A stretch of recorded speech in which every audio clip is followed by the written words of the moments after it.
Hello, everybody. I have a really, really special guest here today. You're really going to like him. He is the voice of one of the voices of the 49ers pregame during the season and part of the 49ers postgame, the Red and Gold Wrap. And also, he is the Kruger of what is it? Kruger, Lund, and Tolbert.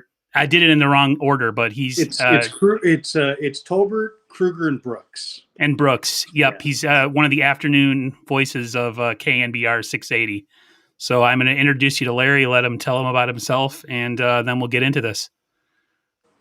Well, thanks for having me on. I appreciate it. I'm a Northern California native and grew up rooting for the Giants, the Niners, the Warriors, and scouted in the Canadian Football League in the mid '90s. Scouted a little bit in the NFL in the late '90s, and then fell into the radio, just kind of out of happenstance. And I've been doing it for a number of years on satellite, locally, nationally. So got away from the scouting, but I always always been in my blood. And this is my favorite time of the year for sure.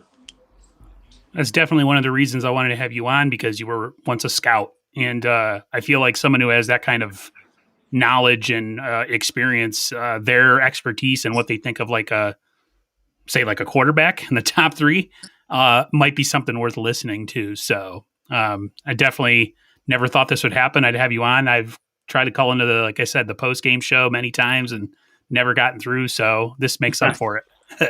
Absolutely. I'm fired up to be here. Thanks for having All me. right. Thank you.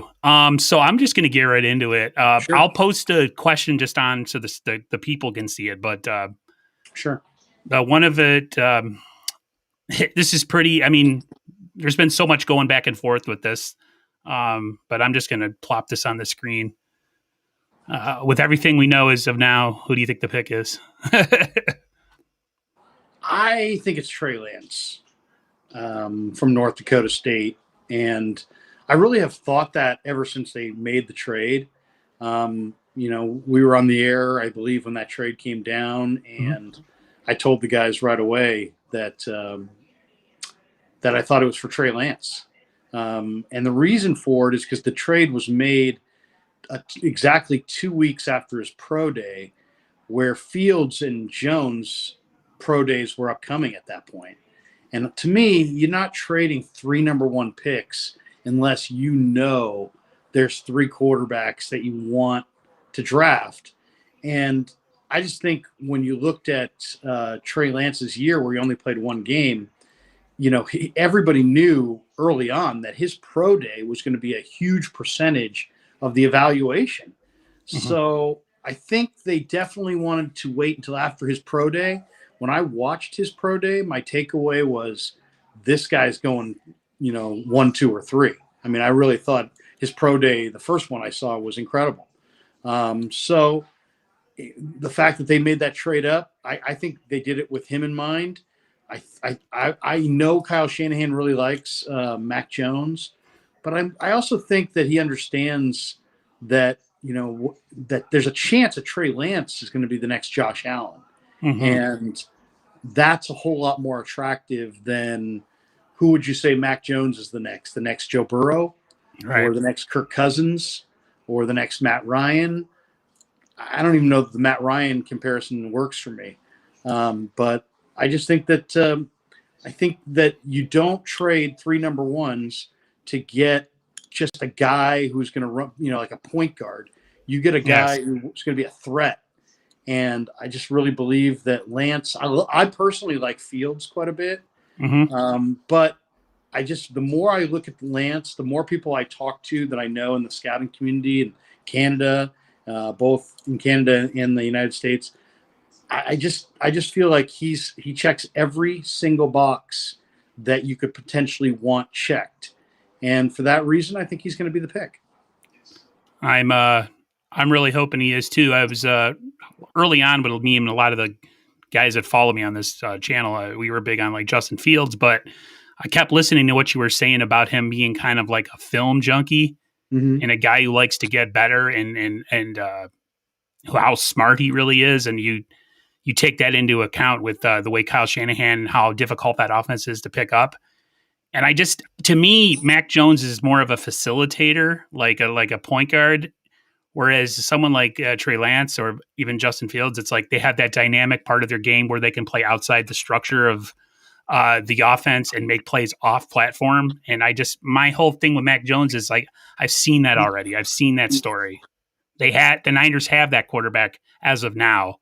And I feel like the game's changed. I feel like quarterbacking has changed and you need a guy that can make stuff happen off script. I don't know. That's just my opinion. I mean, if Mac Jones had the exact same skill set that he does have, but he had a rocket for an arm, yes, I think my evaluation would be quite a bit different. I watched Mac Jones. I watched 5 different games that he played in. The ball comes out on time. It comes out accurate. He throws a very catchable ball. You can see his intelligence. But then I get to, okay, he doesn't move well in the pocket, and he doesn't have a great arm. So, I mean, he has no pocket. He's got no movement ability at all outside the pocket. He moves pretty decently inside the pocket. But if you load up on the line of scrimmage and take away his first read, he can't avoid the rush. And to me, I don't know where you go from there. So to me, that's a major part of this equation. I would feel better about Mac Jones if you could tell me somebody who looks like Mac Jones, who has Mac Jones's athleticism, Mac Jones's measurables, who's come out in the draft recently and been successful. I don't see that at all. I look at the league and I see Mahomes and Russell Wilson and Kyler Murray and Lamar Jackson and Josh Allen. All these guys, what do they have in common? They can all move. Mm-hmm. They're all mobile. So to me, mobility is not a nice little extra. Mobility is a prerequisite of being a top tier NFL quarterback in 2021 going forward, in my opinion. So that's the way I look at it. I don't see that second level ability as far as movement from Jones. Plus, I really think, they're both smart guys, but one of them's super athletic and the other's not. So I'll take the smart guy who's super athletic over just the smart guy who's, got a pot belly and looks like a 40-year-old, Right. Mac Jones looks like somebody that I would rush to my fraternity in college. I mean, he's got a boiler and he looks like a fun guy, but he doesn't look like a pro athlete to me. Right. If the other quarterbacks had no ability to process at the line of scrimmage, that would be one thing. Then I'd have to decide, well, these guys can't process what they see at the line of scrimmage, and he really can. But I don't believe that's the case.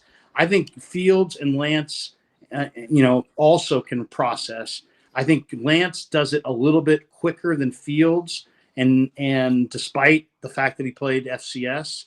And then the other factor that I hear a lot is a lot of people are concerned about the FCS factor for Trey Lance. Mm-hmm. And I looked it up. There are 5 quarterbacks in the history of the NFL draft that played at FCS schools that went in round 1. And 3 of those 5 guys went on to quarterback their team to the Super Bowl. So I don't have any real concerns about FCS. Trey Lance is an incredible athlete.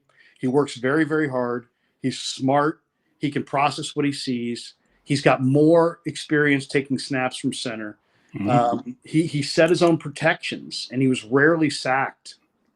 I think that's a big part of the equation as well. So I just think Lance overall is the better prospect, and I hope that's ultimately the direction they go. My thing too with Mac Jones is that I just lost my train of thought.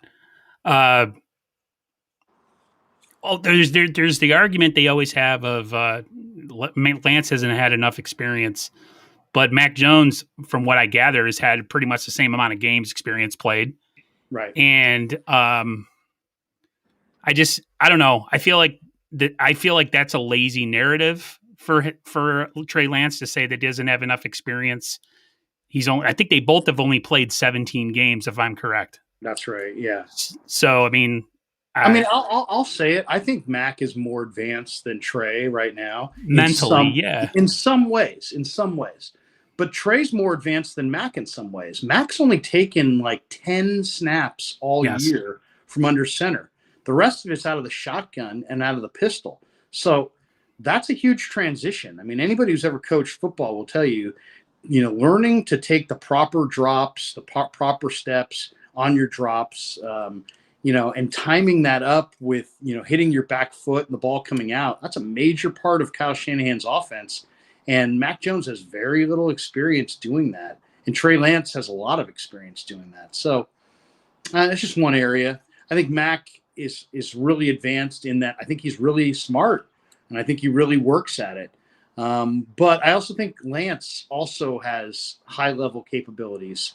And to me, then that negates each other, and then it comes down to who's the better athlete, who's going to be better in 3 years. If you could tell me right now that Mac Jones was going to follow the Tom Brady path and get his body, which right now is kind of soft, and work that body into what Brady has become, right, then I would feel much better about Mac's chances. But Brady is such a unique guy, and to me, he's the ultimate outlier. And anytime you're comparing a draft choice to somebody who's clearly the outlier, I think that's dangerous territory. So I think Mac Jones is a good quarterback, but I think Trey Lance has a chance to be the best quarterback in this draft. Yes. And the thing with Mac Jones, you were saying he's got like the pot belly. I mean, I'm 41 years old myself. I have a dad bod. Okay. I have the middle-aged bod. Like that dude, come on. Like how young are you?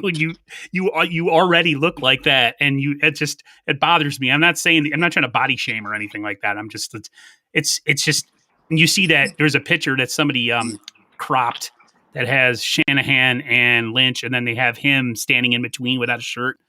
I'm like, there's just no way. I can't see it. I was going to ask you, but you kind of answered it already. If the decision was yours, who your guy would be. But you kind of pretty much answered the fact that it would be Trey Lance. And I have gotten a lot higher on Trey Lance just from being an amateur YouTuber and just watching everything. There's some good film breakdowns like JT O'Sullivan, some people that have really good YouTube channels that make normal people like myself who don't have a background in whether it's scouting or coaching or anything kind of understand. And he mentioned a lot. And even there was another YouTuber that had kind of a similar thing where they broke down film. There's a lot of comparisons to what they ran to what the 49ers run as far as what Kyle Shanahan runs with Trey Lance ran. So to me, that's even a bigger reason to draft him. I really hope it's him. I really do. Like my heart's going to be broken if it's anybody else. I mean, I could deal with Justin Fields or even I do like Zach Wilson too. I just think his body frame just scares me. And with the shoulder problem. Yeah. I mean, every guy, and I was trying to get this across on the radio show today. Every quarterback in this draft, there maybe outside of Lawrence has risk. There's some risk. Lawrence is pretty complete, but I love Wilson. I think Wilson's Russell Wilson part 2. I think he's that kind of a player. But he's still 6'3", 210. He still played behind an incredibly dominant offensive line at BYU. He's still from Draper, Utah, who's now going to move into the Big Apple and try to fend for himself. It's going to be culture shock. So, I mean, that's his challenge. His challenge is, can he stay healthy? He likes to run. He's not. The other thing with Zach Wilson is Zach Wilson's incredibly quick, but he's also not that fast. So he can escape the pocket 3 steps, but he's not outrunning NFL linebackers and safeties and that kind of thing. So, and he's not the biggest guy. He has a tremendous arm. He's very accurate. He's a big-time playmaker. But durability is my concern mostly with him. My question with Fields is even though he runs 4.4, there's some guys that lift 225, 45 times, but they don't have functional football strength. When I look at Fields, I see the opposite of Wilson. He does have incredible speed, 4.4 flat speed. But he doesn't have functional speed. Like he still got sacked at a high rate because his feet stopped moving and he doesn't recognize where the pressure is necessarily coming from as efficiently and as consistently as some of the other guys. So yeah, is he 4-4? Yeah, but he also is a guy that is not as hard to sack as some of these guys that are slower than him. So that's part of it. With Lance, to me, the big question is just accuracy down the field and accuracy on the move, and the level of competition. Um, and then when it comes to Jones, I think you got to question: is he a product? Is he a good enough athlete to take in the top 5 of an NFL draft? And I would say no. And is Mac Jones a product or a direct result of his surrounding cast? And I would argue he is. So, the one thing about the draft is that the whole idea of the draft, it's about being able to handicap the draft well. You have to be able to find what we call false favorites, because they're all favorites. They're all the best player in their league, the best player on their team, one of the best players in college football, right? They're all favorites. But you have to go through the traits and with a fine-tooth comb figure out how it's going to transition to the next level, and are they false favorites? And I think, I feel the same way about Mac Jones to some degree as I felt about Matt Leinart. I think he's more studious and more football's more important to him than it was to Leinart coming out of SC. Mm-hmm. But it's the same kind of thing. Leinart had Dwayne Jarrett, and he had Dominic Byrd, and he had Reggie Bush, and he had Sam Baker, and he had all these NFL players surrounding him, and they had a great team. But at the end of the day, it was hard to differentiate between Leinart and Bush, and Leinart and Jarrett, and Leinart and his surrounding cast. And Brian Billick has said that to us on our show a few times. The hardest thing to do when you're evaluating film is to separate the quarterback from what's going on around the quarterback.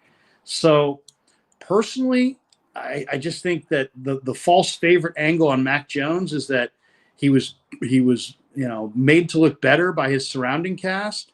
And I think that's a huge part of it. And also, I hate when people tell me somebody's super smart that doesn't sound smart. That always bothers me. He does not sound smart to me. Now, he might be football smart, but this idea that he's, Mensa Mac, as Jim Nagy suggested on our show this week, oh, he's Mensa level football.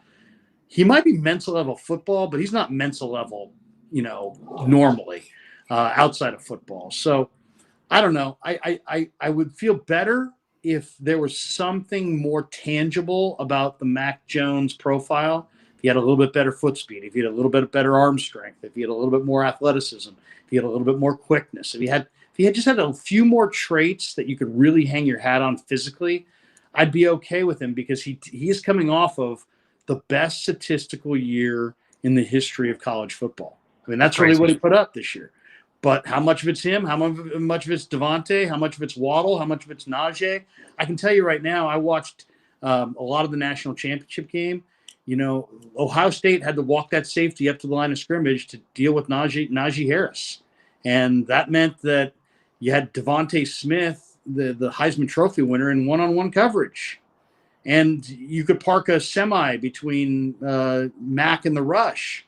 So when you have all day to throw and you're throwing to NFL stars, first-round draft choices, to me, it makes you really kind of want to watch more film, because I really feel that he's a huge product of his surrounding cast. I do too. And the thing with him too is he's the thing with Matt. Lost my train of thought again. He wasn't connected, or his draft stock only seemed to go up when they started connecting him to the 49ers. Like before then, he could have been available at 12, but then there was talk that he could have been available at the end of the first round. Like some people had that grade on him. So that's the part that scares me. If Kyle Shanahan is, or whoever is who's manufactured his jump up the draft board, that makes me nervous. That's what I don't understand, is how he went from being, someone you could get at 12 or someone who could drop out of the first to someone who's arguably going to be the top 3 pick in the NFL draft. I just don't get that at all. Well, it's almost like they created the market for him. I personally didn't see him as that. I mean, Daniel Jeremiah had ranked his top 50. He had Mac 32nd. I've seen Wow. anything from 25 to 40 in that range. I think that's where he belongs. 25 to 40 in that area. So, we'll see. We'll see how this goes. Personally, I think it was a smokescreen. And people will say, well, why would a team that you have a pretty good idea of who's going 1 and 2 even try to, offer anything, any kind of misdirection or any kind of smokescreen? And it's like, when I hear that question, I think, well, wait a second, are you not thinking this through? The Jets have the worst roster in pro football today. They have a horrendous roster. And if you told everybody that you wanted Trey Lance and the Falcons were dead set and they thought Trey Lance was the best quarterback in the draft, or Justin Fields, who's from Atlanta, they had to have Justin Fields, they potentially could trade over you with the Jets. The Jets haven't signed a contract with Wilson. We just all think he's going there. So, I don't see any advantage necessarily in playing it straight. I think there was an advantage in having somewhat of a smokescreen to prevent other teams from dialing in and potentially knowing who you want and trading in front of you somehow, some way. I mean, that's the thing. We don't know how highly some of these teams valued any of these quarterbacks. So if you value Trey Lance or Justin Fields as a Super Bowl winning quarterback, then maybe you were willing to move multiple ones. And maybe the Jets don't want to move down to 12, but maybe they'd be willing to move from 2 to 4 if you offered them 2 number ones. So if you're the 49ers, why would you ever, share that information? Right. So I think that's another indication that, at least to me, that I think there's a very good chance that the Jones talk could be a smokescreen. Talking about quarterbacks, I'll put the question up on the screen. You think Jimmy G is going to be on this team come the end of the draft, or you think they're going to move him? I think they're going to move him. I said on the Red and Gold Wrap, I think to John London, Dennis Brown in week 13 or week 10 or 12, somewhere in there. I'm like, not only they're like, well, people are calling up, but do you think we'll see Jimmy next week? Well, we see him in 2 weeks. And I said, hey, you know what? I don't want to burst anybody's bubble. I'm not looking for a sound bite or shock anybody. But I'll tell you, Jimmy is not playing anymore this year. And I don't think Jimmy's ever going to play again for the 49ers. And when I said that, oh my gosh, you would have thought I remember that post game that you might have said that, and I was like, I'm totally fine with that. Like, I have no problem with that. But like, there were a lot of people who were like, how could you say such a thing? And then I had Niner fans who were like, everybody loves Jimmy G. Kyle, John, the players, only you don't like Jimmy G. But yeah, I said then that Jimmy was gone. It never made sense to me, even after they made the trade. It's like, well, wait a second. You're going to trade 3 number ones to get Jimmy's replacement, but then you're going to have Jimmy stick around for a year. And then the other thing is, I know Jimmy G. I mean, I'm not saying he's my best buddy or we hang out, but I know that personality type. And his personality type is that of a star. He's got a star personality. He doesn't have an Alex Smith type personality where he's going to be the bigger guy and, I'll just tutor Mahomes for a year and move aside. And, he doesn't have that level of mental maturity. He's much more of like, I'm a star. So if, once the Niners told him that he was no longer their guy, I bet you he just said through his agent, get me out of here. So I do expect him to go. I don't know if he'll be to Houston, Washington. There was a late report from Nesson that a guy named Arnold had this afternoon saying that the Patriots and Jimmy are talking about a contract renegotiation, which would lead to a trade. That, to me, was the mandatory thing, because let's be totally frank about this. Nobody wants Jimmy Garoppolo this year at $24 million. Nobody. No. The Niners don't. The Patriots don't. There's only 2 teams in the league that actually could take that contract on their cap without cutting people. Nobody's paying him that. He's not worth that. So if the Niners don't trade him, they'll cut him. That's my feeling. But I think they will be able to find a trade. Why? Because he's still better than maybe a dozen NFL quarterbacks. So the Bears, I mean, if you're Nagy and Pace, those guys are going to be fired at the end of the year if they don't turn it around. They're not turning it around with Andy Dalton. They're not turning it around with Nick Foles. They need Jimmy G. That would be enormously popular in Chicago. Yeah, that's where he's from, too. 70 almost. I mean, come on. Belichick just spent $100 million in free agency on a bunch of veterans. You think he wants to draft any rookie quarterback and wait 3 years? He might not even be coaching in the NFL in 3 years. He wants Right. to run it back with Jimmy G and prove to everybody who said that Brady was the key that Brady wasn't the key. So it'll be interesting to see what the 49ers get. I do think that he'll go to New England this week. Wouldn't be surprised at all if it's tomorrow. Wouldn't be surprised at all if it's on Friday. What is your what do you think as far as pick compensation? What's your guess? Well, it's hard to say. I mean, I could the 49ers get 46, which is round 2, maybe. Could they get could they get Stephon Gilmore, who makes $17 million, and maybe if the Patriots are going to bring on Jimmy at a big price tag, maybe they would move Gilmore. Gilmore is an interesting guy. Maybe Jarrett Stidham could be in the deal. Maybe Cam Newton could be in the deal. It's really difficult to say. I would say the least the Niners want is going to be a high second. I think they're going to want more than that because, I mean, seriously, they what are you going to do if you're Bill Belichick? You want to run it back with Cam Newton? You want to go with a rookie? Or you want Garoppolo to come in there? So the other thing I could see is I could see them using maybe Jimmy and the Niners second round pick to move into 15 in the first round. I think that could be something that would not surprise me. Here's the other thing. If the 49ers do go with Mac Jones, I could see them trying to add Najee Harris late in round 1. And I mention that because Najee's a local kid from Antioch. He's also very popular. And if they did go with Mac Jones, they may need a guy like Najee Harris to give him the full endorsement at the post-draft presser. To kind of, and also I think Najee, I think they like Najee. They've had conversations with him, and he would love to. We had him on the show. He would love to stay local and play for the Niners. He's a terrific receiver out of the backfield. I realize they've got a bunch of other backs, but they just signed Wayne Gallman from the New York Giants. But saw that. But Najee is would add a real element to this football team, and I could see him here. I absolutely could. There's other guys. I mean, they could use that pick on a corner or an edge rusher, an offensive lineman, or a receiver. But I think Najee would be very, very popular, and I would not be surprised if they somehow used the Jimmy G, compensation as a way to get up to draft him. As far as post first round, second round, I got the question here. From the second round onward, by order of need and priority, what do you think the Niners' direction is as far as after those, after the first round? Well, I mean, here's the thing. You got to play the draft the way the draft comes. Like, personally, I like J.C. Horn and Surtain quite a bit at corner.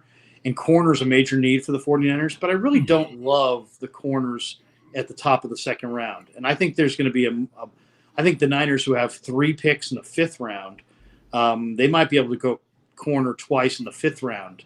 So you don't necessarily have to fill I think corner is the number 1 need, but it doesn't mean you have to use the second round pick on the corner. Edge rusher might be a need, but they've added a lot of bodies there, but that would not surprise me. Right guard could be a need for them. I definitely think running back is a need because all their running backs are free agents at the end of the year. I think slot receiver, like if they stayed at 43, I could see them going Kadarius Toney from Florida. I could see them going Elijah Moore from the Ole Miss Rebels. Both those guys are big-time slot receivers, and I think in Kyle's offense, opposite Debo and Ayuk and Kittle, I mean, you might see those guys, especially the Ole Miss kid, Moore. I mean, he's a big-time guy. There was also a receiver from Western Michigan that lit it up at the Senior Bowl. The name's escaping me right now, but he's a good player too. So, there's definitely going to be some wide receivers there in round 2. After that, I think that they would like to get a guard, but I don't know. It's really hard to say if what round they would go in. I like the guard from Illinois quite a bit. So it's really an interesting interesting choice they have. The other thing is, I would say overall, if you said what's their primary need, they re-signed a lot of their safeties, but they really could use a free safety or corners. So, and I just saw a stat this week that showed that between nickel and dime, you're talking about over 60% of the snaps in the NFL last year. Defenses on average use their nickel or dime over the base. Right. So teams are in base like less than 40% of the time, and they're in nickel and dime, 2/3 of the time, if not more. So what does that tell you? It tells you that you need a lot of corners and you need a lot of DBs overall. So I think defensive. I would not be surprised if they drafted 3 defensive backs in this draft. To segue into my next question, as far as corners and slot corners, and the injury issues you have with Kwan. My next question for you was, with the injuries playing such a huge part in how last season turned out, do you think the Niners have done enough to address it? As far as have they done anything? I mean, are they changing draft philosophy, free agency philosophy? I haven't heard that. I know a couple of years ago when they had a rash of injuries, they changed out their entire medical staff. Sometimes that can be an overreaction. It's not always the staff's fault. During the bulky era, they drafted an awful lot of guys who had ACL injuries. I think there's a heavy emphasis now on, is a guy healthy? The other factor in this draft is, are they going to, some teams I've heard are going to trade picks for next year's picks because there's so much uncertainty this year. There was no combine. Because of that, there's not a lot of medical clarification. So there are some teams that may look to duck out of some picks in the middle of this draft. That will be interesting to see. So it's really hard to say exactly what we're going to see in this draft, how it's going to go. Personally, I think that you should go into a draft, know what needs you want filled, but then play it like play the board as it comes to you, right? Because there may be a steal. There's any number of guys that could fall to day 3. I mean, I'll give you a guy that I really love, Richard LeCount for Georgia. He's a safety. If you watch Georgia, he got those guys lined up properly all season long. He was the leader. He was the thumper. He was the hitter back there. And he in Athens at the Georgia Pro Day, I think he ran like high 4.7s or low 4.8s, and that's way too slow. So here's a guy that's probably like a 3rd or 4th round talent, but because of that 40 time, is going to be there in the 6th round, I think. And give me the football player. I'm not worried that much about the 40 time. Especially if I feel like the tape doesn't support it. We already talked about functional strength. Well, there's functional speed. Jerry Rice ran 4.55, but he never got caught from behind in 20 years in the NFL. Well, how is that?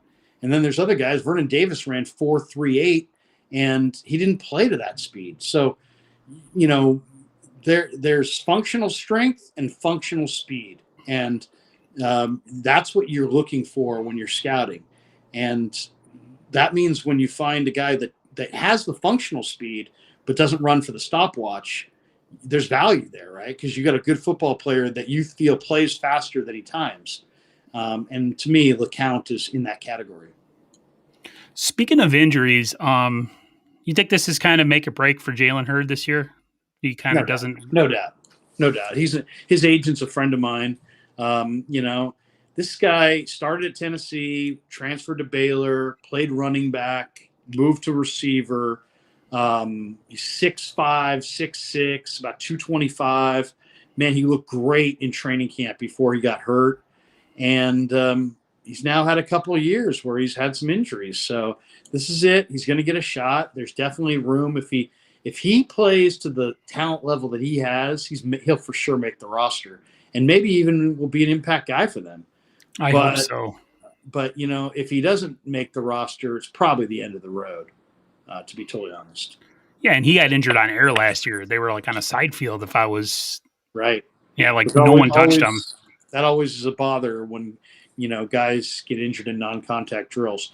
But I will say this. This guy's got size. Yeah. He's got speed. He's got swagger. I mean, this guy was talking so much trash. He had a real presence about him on the field, a presence of physical dominance, and it just didn't happen. So I still have hope that Hurd's going to show up and play some ball. I hope so too. My final question to you, because I don't want to keep you forever, because I know you got a life. I'll put it up on screen here. Who falls on the sword this year if the Niners whiff the pick and have another losing season? What if this? I'm not trying to be negative, but I'm just putting it out there. What do you think? Well, it's going to be interesting because there's reports that Shanahan wants Jones and that the scouting staff wants Lance. I don't know if they're going to come to a consensus, if Shanahan's going to dictate to the scouts, if he's going to acquiesce to Lynch, but I think it's definitely bears watching. If by chance they go for Jones, do you see Lynch or Peters or any of their top tier evaluators leave the organization? I'll be looking for that. And, that as far as, if it doesn't go well, it really depends. I mean, if it's Mac Jones and it doesn't go well, I think everybody's going to know that that's Kyle Shanahan's pick. And even though Kyle Shanahan is very popular right now, I don't know that would cause him to lose his job. Right. But it would cause him to lose his control over personnel. I think if they go with Mac Jones and Mac Jones stinks, I don't know that Kyle Shanahan will get fired. I don't think that would happen because I think he's too coveted. But I think he could have personnel control taken away from him and given to a general manager. Lynch and Shanahan have maintained they're all on the same page. If they are, then probably there's not going to be a lot of discord. If that's just lip service and they're not really on the same page, then I could see this pick leading to a fracture. There's a ton of pressure here. There is. They've been to the Super Bowl. The fans, let's be honest. Jimmy G got them to the Super Bowl. So what's going to be success for Mac Jones, Trey Lance, or Justin Fields? Winning the Super Bowl. Yeah, you got to get over the top for sure. You got to win. You got to win. You got to go to the Super Bowl and win it. And think about that. In the history of the NFL, all the teams that have ever traded up in the draft for a quarterback, only 2 of them have gone on to appear in a Super Bowl. I think it's Aikman and I forget the other one. Maybe it's I forget who it is, but it's only maybe it's Mahomes. But Aikman there's only 2 guys basically that have gone on and won a Super Bowl with their original club. That's crazy. It's a very difficult thing to do. I also, mentioned this on the radio show today is that, I think all 49er fans should have this in proper perspective. One, the track record of teams trading up in the first round for quarterbacks is poor. Mm-hmm. The track record for teams trading into the top 3 for quarterbacks is worse. They are arguably taking the biggest swing personnel-wise in the history of their franchise, and they're doing it in a year where they had less information about the prospects than any year in history. So they may get it right, but to say this is a slam dunk, no, it is not a slam dunk. This is, they have the advantage of already having a good football team. Most of these good quarterbacks at the top of the draft go to bad teams. Mm-hmm. And they've got a good head coach who's got an offense that works. So there's some inherent advantages the 49ers have compared to some of the other teams. But, it's just the numbers show that it doesn't work out an awful lot. And this year you have less information than you've ever had. Right. So, all we really have at the end of the day is, if you're a 49er fan, is just hope that they're going to get it right. They chose Jim Druckenmiller over Jake Plummer. That was the wrong move. They chose Rattay and Gio Carmazzi over Tom Brady. Yep. That was the wrong move. They chose Alex Smith over Aaron Rodgers. That was the wrong move. Yep. They chose Solomon Thomas over Mahomes and Watson. That was the wrong move. It's a challenge. And I think hope Niner fans just realize that all we really have is hope that they're going to get it right. I can't really even sit here and say, yeah, I expect them to get it right. I hope they get it right. I don't have any real expectations. Right. I'll just say that the fact that there's only one person on this roster from the 2017 draft, if I'm correct, and George Kittle, because I don't think Trent Taylor is re-signed or on the team. Was DJ Jones in that draft? Maybe. I'm not sure.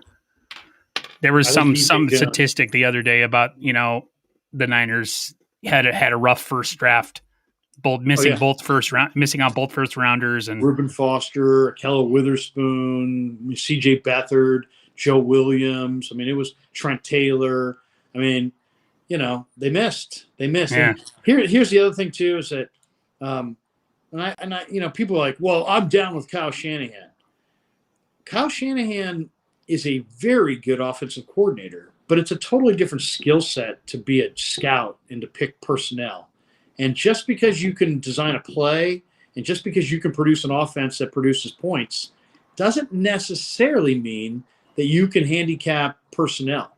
So I hope I'm wrong about that. I hope this is the guy that just happens. He's the miracle coach who can do both. Right. But he's got the ego, that's for sure. Yeah, he definitely feels like he knows. He feels like he knows, and he did find Kittle. He found Mostert as an undrafted free agent, and he's found some guys for sure. Kendrick Bourne was not drafted. Nick Mullins wasn't drafted. I mean, they found some players that they could win some games with that weren't drafted or were day 3 guys.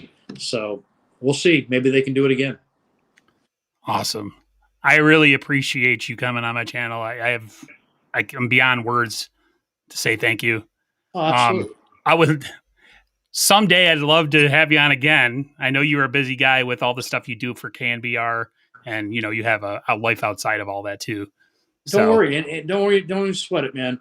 I appreciate podcasters. I appreciate people who are, taking the initiative to do it themselves.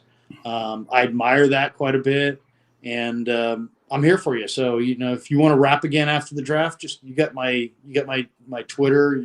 I give you my cell phone. Just give me a call. We'll make it happen. Absolutely. Oh yeah. I definitely was going to do a post just with a couple of other friends that I have. We're going to do a post like soon as they pick the first pick tomorrow, the third pick, whatever. Just get on really quick and probably do like a 15, 20, 30-minute little, like, we're going to either be pissed off or really happy kind of thing. But yeah, I would like to do something post draft. Definitely. Anytime next week, just give me a shout, or the week after, or whatever. Obviously this weekend will be busy, right? Thursday, Friday, Saturday, Sunday will be busy. But anytime starting next week, if you want to wrap, just give me a shout. We'll do it. Definitely. I mean, I've been out of work for a while with a shoulder issue. I'm on the verge of going back to work, so I'm trying to do as much of this YouTube. What do you do? I work for a grocery chain on the East Coast. I'm a baker. Oh, great. Cool. Yeah. So I've been out of work on and off over the last year and a half with some shoulder problems. Shoulder pain is the worst. I hit 40 years old and everything's starting to fall apart. So I know it's only downhill from here, but. Well, hey, when you get to 50, you'll wake up in the morning and there'll be injuries that you didn't even know how you suffered them. Right. You'll sit there and knees go, are starting to crack. So. My knee's swollen. My elbow's aching. My shoulder hurts. What happened last night? It's like, right. Nothing happened last night. You just are old. Right. Exactly. Yeah. Thank you so much, Larry. I appreciate it very much. No problem, man. And you have my Twitter. If you're putting this out on social media, just tweet it at me. I'll retweet it for you. Definitely. Thank you so much. You have a great evening. You too. Take care. Thanks, boss. Yep. Take care. See ya.